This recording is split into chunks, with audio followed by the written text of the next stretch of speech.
Good morning. आज का topic है ऊष्माधारिता, विशिष्ट ऊष्मा, कैलोरी, है ना। ये क्या होते हैं, इनमें थोड़ा थोड़ा अंतर कहाँ है, किस बात का अंतर है, इसको आप सीरियसली समझेंगे स्टार्ट से लास्ट तक तो कभी नहीं भूल पाएंगे, फिर नहीं तो थोड़ा थोड़ा कन्फ्यूजन बना रहेगा। यानी कैलोरी क्या होता है, ऊष्माधारिता क्या होता है, विशिष्ट ऊष्मा क्या है ना। तो ये आज आपको हम बताएंगे। तो सबसे पहले थोड़ा सा समझिए, यानी बात है कैलोरी, विशिष्ट ऊष्मा, विशिष्ट ऊष्मा और ऊष्माधारिता,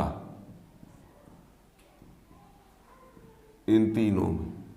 तो देखिए कैलोरी के लिए क्या होता है, मान लीजिए ये है पानी, ये जल है, क्या है, 1 ग्राम जल। बात को समझिए, तीनों को एक साथ हम बता दे रहे हैं। 1 ग्राम जल है और ये कोई वस्तु, कोई पदार्थ है, कोई पदार्थ है एकांक द्रव्यमान का, एकांक द्रव्यमान का है ये, कोई पदार्थ एकांक द्रव्यमान का, है ना। और ये भी क्या है, कोई पदार्थ द्रव्यमान निश्चित नहीं है कितना है, मतलब द्रव्यमान फिक्स नहीं है कि एक है। कोई पदार्थ, कोई वस्तु, जो भी कह दो, कोई पदार्थ, कोई वस्तु, जो भी कहो, क्या है कि 1 ग्राम ये जल है और ये कोई पदार्थ एकांक द्रव्यमान का है और ये कोई पदार्थ द्रव्यमान निश्चित नहीं है कि एक हो, फिक्स नहीं है कि एक हो, मतलब एक ना हो, एक कंपलसरी नहीं। तो यहाँ पर देखिए, यदि इसके ताप को हम 1 डिग्री सेल्सियस बढ़ाते हैं, ताप 1 डिग्री सेल्सियस बढ़ाते हैं, तो जो आवश्यक ऊष्मा क्या होगी, कैलोरी कहलाएगी। ठीक। और इसके ताप को 1 डिग्री सेल्सियस बढ़ाने पर, ताप 1 डिग्री सेल्सियस बढ़ाने के लिए इसमें जो आवश्यक ऊष्मा होगी, आवश्यक ऊष्मा, इसको क्या कहेंगे, विशिष्ट ऊष्मा। यही को क्या बोलेंगे, विशिष्ट ऊष्मा। और इसके भी ताप को 1 डिग्री सेल्सियस बढ़ाना है। ताप बढ़ाने के लिए आवश्यक ऊष्मा, आवश्यक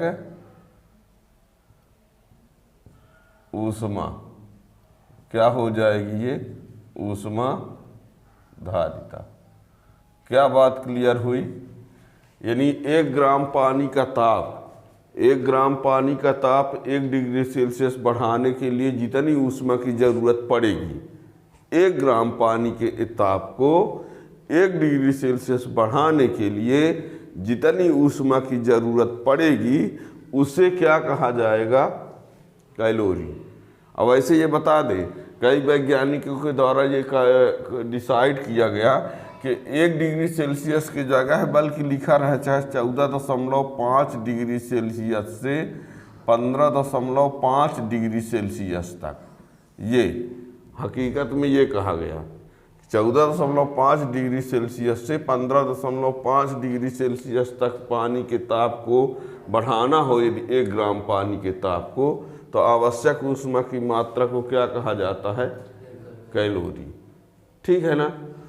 तो अब यहाँ पर 14.5 से 15.5 मतलब 1 का अंतर है, तो ये लिख दिया जाता है कि 1 ग्राम पानी के ताप को 1 डिग्री सेल्सियस बढ़ाने के लिए आवश्यक ऊष्मा की मात्रा को कैलोरी कहते हैं। ठीक है ना। इसमें एकांक द्रव्यमान की कोई सी पदार्थ या कोई वस्तु, कितने की हो? एकांक द्रव्यमान, एकांक द्रव्यमान की कोई वस्तु हो, कोई पदार्थ हो और उसका ताप यदि 1 डिग्री सेल्सियस बढ़ा रहे हैं तो उसके लिए आवश्यक जो ऊष्मा की मात्रा होगी उसको क्या कहा जाएगा? विशिष्ट ऊष्मा।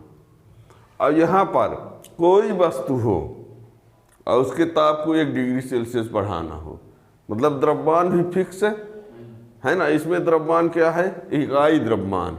इकाई द्रव्यमान के वस्तु के ताप को 1 डिग्री सेल्सियस बढ़ाएंगे तो क्या होगा? विशिष्ट ऊष्मा। और यदि किसी वस्तु के ताप को 1 डिग्री सेल्सियस बढ़ाएंगे तो जो ऊष्मा की आवश्यकता होगी उसको क्या कहेंगे? ऊष्मा धारिता। बात समझ में आ गई? 1 ग्राम पानी के ताप को 1 डिग्री सेल्सियस बढ़ाने के लिए आवश्यक ऊष्मा की मात्रा कैलोरी, और इकाई द्रव्यमान के किसी वस्तु के ताप को 1 डिग्री सेल्सियस बढ़ाने के लिए आवश्यक ऊष्मा की मात्रा को विशिष्ट ऊष्मा, और किसी वस्तु के ताप को 1 डिग्री सेल्सियस बढ़ाने के लिए आवश्यक ऊष्मा की मात्रा को क्या कहते हैं? ऊष्मा धारिता। ठीक है ना। ये लाइट गोल हो गई थोड़ी सी, जो आप कम दिखेगा।